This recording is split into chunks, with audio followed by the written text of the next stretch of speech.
Deputy Inspector General of the Kenya Police Service, Eliud Lagat, has temporarily vacated his position as scrutiny over the death of blogger Albert Ojwang intensifies.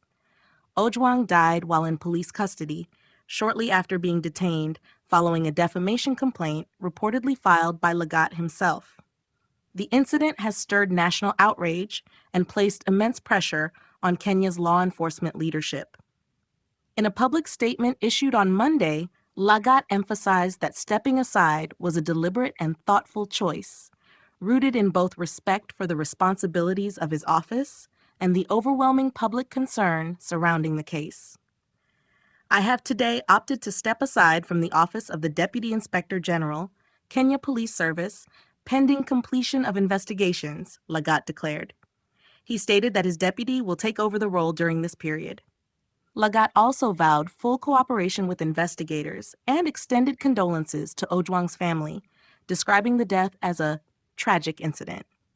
His comments, while diplomatically worded, stop short of directly addressing the public's demand for accountability regarding his own possible involvement. The death of Albert Ojwang has sparked widespread protest across the country. Demonstrations erupted in several towns last week, with citizens calling not just for Lagat's resignation, but for his arrest. The level of public fury reflects deep-seated frustrations with police misconduct and a justice system seen as often shielding high-ranking officials.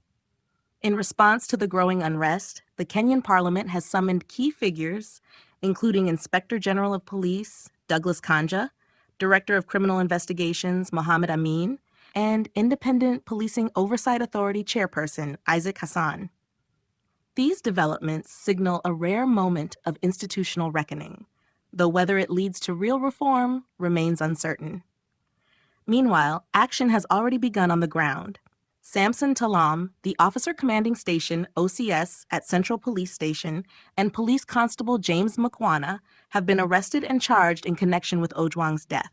Their prosecution is seen by many as a necessary first step, but there are concerns it could be a symbolic gesture if those higher up the chain of command are not held to the same standards. What's most striking in this unfolding drama is the broader implication. A journalist allegedly lost his life because of a defamation complaint, raising urgent questions about freedom of expression, abuse of power, and the weaponization of law enforcement. While Lagat's decision to step aside may appear as a move of integrity, the fact that it took mass protests to prompt it leaves a bitter taste. The public will be watching closely to see if this moment becomes a turning point or just another episode of justice delayed.